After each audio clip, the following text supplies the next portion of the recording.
Hello friends, तो आज की वीडियो हम बात करने वाले हैं कुछ ऐसे इंजेक्शंस के बारे में जो कि एब्डोमिनल पेन मतलब आपके स्टमक पेन या हम कह सकते हैं पेट दर्द में जो काफ़ी ज़्यादा यूज़ किए जाते हैं। तो आज की इस वीडियो हम जानने वाले हैं। तो चलिए आज का अपना वीडियो स्टार्ट करते हैं। तो सबसे पहले हमें यहाँ पे एक बहुत ही ज़्यादा इंपॉर्टेंट चीज़ यहाँ पे समझनी होगी। और आप एक मेडिकल स्टूडेंट है या आप एक मेडिकल प्रैक्टिशनर हैं तो आपको यहाँ पे एक इंपॉर्टेंट चीज़ यहाँ पे पता होनी चाहिए जो मैं आज आपको यहाँ पे बताने वाला हूँ। तो आपको यहाँ पे देखिए जो इमेज यहाँ पे दिख रही है, तो यहाँ पे आपने काफ़ी सारे पेशेंट्स को देखा होगा कि वो अपने स्टमक में दर्द बताते हैं, कहीं किसी एरिया में बताते हैं, कहीं किसी एरिया में बताते हैं। तो यहाँ पे देखिए मैं आपको यहाँ पे एक चीज़ क्लियर करना चाहूँगा। अगर कोई भी पेशेंट है, अगर राइट साइड में ऊपर की साइड में दर्द बता रहा है तो उस कंडीशन में जो उसका पेन होता है या उसके लिवर के कारण हो रहा होगा या उसकी गाल ब्लैडर के कारण या किडनी, इन सारी चीज़ों के कारण अगर वो इस एरिया में बता रहा है दर्द, तो उस कंडीशन में इन सारी कंडीशन ये फॉलो की जाती हैं। और अगर कोई भी पेशेंट है लेफ्ट साइड में बता रहा है तो उस कंडीशन में वो पेन है वो उसके स्टमक के कारण हो सकता है या उसकी पैनक्रियास के कारण होता है या उसके स्प्लीन या किडनी के कारण हो सकता है। तो यहाँ पर उनकी डिसफंक्शन के कारण जो स्टमक पेन हो सकता है और इसी के बेसिस पर जो ट्रीटमेंट उसको पेशेंट को प्रोवाइड कराया जाता है। और यहाँ पे देखिए अगर जो पेन हो रहा है, जैसे कि आपको यहाँ पे जो रेड रेड कलर से जो साइन दिख रहे हैं, अगर इस कंडीशन में और इस जगह पे पेशेंट अगर बता रहा है कि इस जगह पे पेन हो रहा है, तो इस कंडीशन में जो पेन होता है वो इंटेस्टाइन में किसी डिसफंक्शन के कारण या यूटेरस या ओवरीज या यूटेरस जैसी चीज़ों में डिसफंक्शनिंग होने के कारण स्टमक पेन होता है। तो यहाँ पे देखिए अगर कोई भी पेशेंट है इस एरिया में बता रहा है तो इस कंडीशन में आपकी अपेंडिक्स से रिलेटेड प्रॉब्लम हो सकती है या आपकी अपेंडिक्स बढ़ चुकी है। जो हमारी लार्ज इंटेस्टाइन होती है उसकी जो लेंथ बढ़ जाती है तो उसको यहाँ पे अपेंडिक्स बोला जाता है। तो यहाँ पे देखिए जो यहाँ पे एक चीज़ है, और यहाँ पे देखिए ये आपको अगर इस पोर्शन में बताया जा रहा है दर्द, तो यहाँ पे ये सारी कंडीशन फॉलो होती हैं। आपको यहाँ पे ये सारी चीज़ें पता होना जरूरी था। जो आप अगर मेडिकल प्रैक्टिशनर है तो आपने काफ़ी सारे पेशेंट्स को देखा होगा कि वो यहाँ पे अलग अलग एरिया में पेन बताते हैं, तो इसके थ्रू हम इजीली आइडेंटिफाई कर सकते हैं। तो हम बात कर लेते हैं कुछ ऐसे कॉजेज के बारे में जिसके कारण जो एब्डोमिनल पेन हो सकता है जो कि नॉर्मली आपको देखा जा सकता है। अगर आपको कोई भी चीज़ डाइजेस्ट नहीं हो रही या आपको इंडाइजेशन की प्रॉब्लम, मतलब आप कोई भी चीज़ खाते हैं और आपके स्टमक जो एंजाइम है उसको डाइजेस्ट नहीं कर पाती, तो उस कंडीशन में हमारे स्टमक पेन हो सकता है। और अगर कोई भी पेशेंट है उसको गैस बनती है, उसको गैस की प्रॉब्लम है, तो उस कंडीशन में एब्डोमिनल पेन होने के चांसेस होते हैं। और नेक्स्ट है हमारा वो है कॉन्स्टिपेशन। अगर आपको कॉन्स्टिपेशन की प्रॉब्लम है तब भी उसमें एब्डोमिनल पेन देखा जा सकता है। नेक्स्ट हमारा डायरिया। अगर आपको लूज मोशन हो जाती है तो उस कंडीशन में एब्डोमिनल पेन हो सकता है। नेक्स्ट हमारा फूड एलर्जी। कोई भी है अगर उसको किसी भी पर्टिकुलर फूड से एलर्जी है तो उसमें भी एब्डोमिनल पेन हो सकता है। नेक्स्ट हमारा फूड पॉइजनिंग जैसी कंडीशन में भी एब्डोमिनल पेन हो सकता है। तो ये थे कुछ कॉमन कॉजेज जिसकी वजह से एब्डोमिनल पेन हो सकता है जो कि आपको नॉर्मली देखने को मिल सकता है। तो अब हम बात कर लेते हैं कुछ ऐसे इंपॉर्टेंट टॉपिक के बारे में कि आखिरकार जो स्टमक पेन वाली जो टैबलेट आती है या जो इंजेक्शन आते हैं वो आखिरकार काम कैसे करते हैं। तो जैसे कि मैं यहाँ पे आप समझो ये हमारा स्टमक है, तो और जो हमारे स्टमक की जो मसल्स होती हैं, जैसे ही हम कोई भी टैबलेट या इंजेक्शन लेते हैं तो ये उसकी मसल्स को रिलैक्स कर देता है, और जो हमारी जीआईटी होती है उसकी मसल्स को भी ये बिल्कुल रिलैक्स कर देता है। और इससे हमें पेन फील नहीं होता है, क्योंकि ये जो केमिकल मैसेंजर्स होते हैं जो कि हमारे ब्रेन तक सिग्नल पहुंचाते हैं कि पेन होने के, तो उसको ये ब्लॉक कर देता है। इस वजह से हमें पेन फील नहीं होता, लेकिन हमें पेन होता है क्योंकि हमारे ब्रेन तक वो सिग्नल नहीं पहुंच पा रहा, तो इस कंडीशन में हमें पेन पता नहीं चलता है। तो ये थे कुछ नॉर्मल वर्किंग जो कि आपको यहाँ पे पता होना जरूरी था। अब हम बात कर लेते हैं कुछ ऐसे इंजेक्शंस के बारे में जो कि नॉर्मली यूज होते हैं एब्डोमिनल पेन में।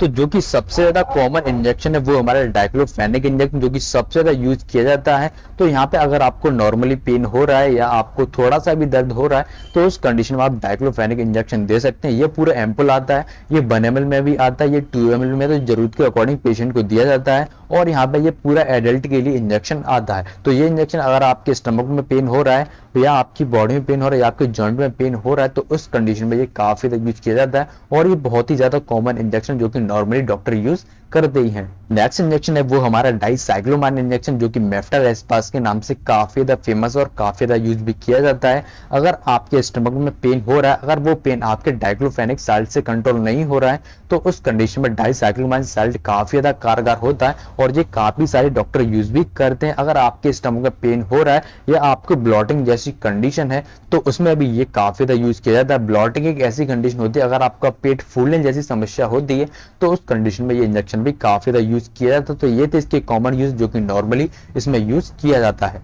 तो अब नेक्स्ट इंजेक्शन है वो हमारा डाइसाइक्लोमाइन और डाइक्लोफेनेक का दोनों का कॉम्बिनेशन है। तो यहाँ पे ये जो इंजेक्शन है ये भी काफी ज्यादा यूज किया जाता है अगर पेशेंट का जो स्टमक पेन है उन दोनों इंजेक्शन के अलग अलग सीक्रेट साल से क्लियर नहीं होता है, तो उस कंडीशन में सुपर एस्पार इंजेक्शन जो कि काफी ज्यादा कारगर होता है, इसके अंदर आपको दोनों के कॉम्बिनेशन देखने को मिल जाता है। आपको डाइक्लोफेनेक भी मिल जाता है और इसके अंदर आपको डाइसाइक्लोमाइन भी मिल जाता है। तो ये दोनों कॉम्बिनेशन यूज किया जाता है जो कि आपके एब्डोमिनल पेन की मसल्स को रिलैक्स करके काफी अच्छा आराम देते हैं। तो ये इंजेक्शन भी आपके ब्लॉटिंग, डिस्कम्फर्ट और एब्डोमिनल पेन जैसे कंपटीशन में काफी ज्यादा यूज किया जाता है और काफी सारे एमबीबीएस डॉक्टर इसको प्रिस्क्राइब करते भी हैं। और ये इंजेक्शन भी एक तरह के एम्पल में ही आता है जो कि एक एडल्ट पेशेंट को पूरा दिया जाता है और ये उसको काफी जल्दी रिलीफ दे भी देता है। और ये इंजेक्शन सिर्फ और सिर्फ आपको इंट्रामस्कुलर ही लगाना है, ये इंजेक्शन आपको आईवी नहीं देना है। तो ये इस कुछ बातें जो आपको ध्यान रखनी चाहिए इस इंजेक्शन को यूज करने से पहले।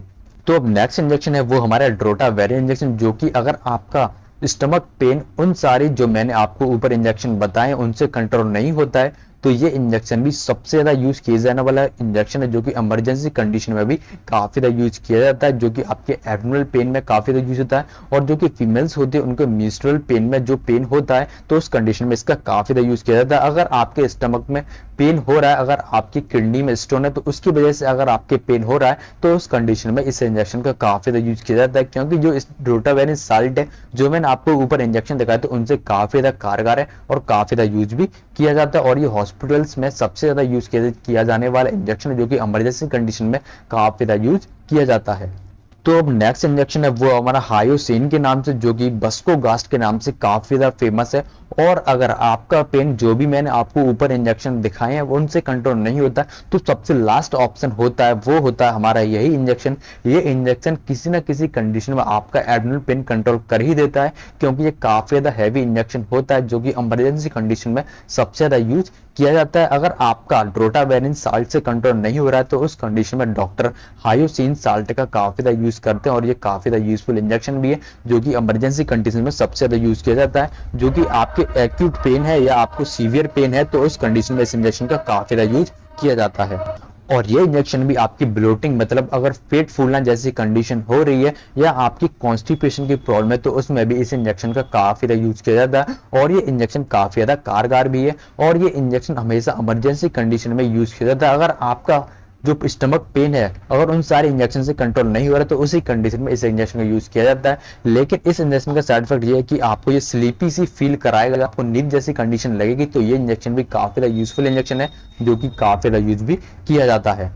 तो अब नेक्स्ट है वो हमारा कुछ ऐसे इंजेक्शन जो कि आपके एब्डोमिनल पेन अगर होता है गैस के कारण, अगर आपके स्टमक में गैस बन रही है उसके कारण आपके एब्डोमिनल पेन हो रहा था उस कंडीशन में ये डॉक्टर हैं ये जो इंजेक्शन सबसे ज्यादा यूज किया जाता है वो हमारा पेंटाप्राजोल इंजेक्शन जो कि 40 mg में अवेलेबल होता है, जो कि सबसे ज्यादा यूज किया जाता है। ये इंजेक्शन आप IM और IV रूट दोनों से दे सकते हैं, लेकिन अगर आपको पेशेंट को जल्दी से रिलीफ देना है तो उस कंडीशन में आपको ये IV देना चाहिए। और ये इंजेक्शन एडल्ट के लिए आता है, इंजेक्शन काफी ज्यादा यूजफुल इंजेक्शन भी है। और नेक्स्ट इंजेक्शन है वो हमारा रेंडेडिन इंजेक्शन जो कि अलग अलग कंपनी इसको मैन्युफैक्चर करती हैं और ये इंजेक्शन भी काफी ज्यादा यूज किया जाता है। ये इंजेक्शन आपको एम्बल में भी आता है और ये बाइल में भी आता है। तो ये इंजेक्शन भी सबसे ज्यादा यूज किए जाने वाले इंजेक्शन जो कि मैंने आपको यहाँ पे दिखाए हैं। अगर आपका पेन गैस के कारण हो रहा है और वो कंट्रोल नहीं हो रहा है तो उस कंडीशन में ये इंजेक्शन ऐसी कंडीशन में काफी ज्यादा कारगर होते हैं। तो मैंने आपको यहाँ पे सारे इंजेक्शन बताए जो कि एब्डोमिनल पेन में यूज किए जाते हैं, तो उनके कुछ साइड इफेक्ट भी हैं। तो यहाँ पे देखिए अगर आप ये इंजेक्शन फर्स्ट टाइम लगवाते हैं या आप लगातार इसको कंटिन्यू रखते हैं तो उस कंडीशन में आपको इसके कुछ साइड इफेक्ट देने को मिल सकते हैं।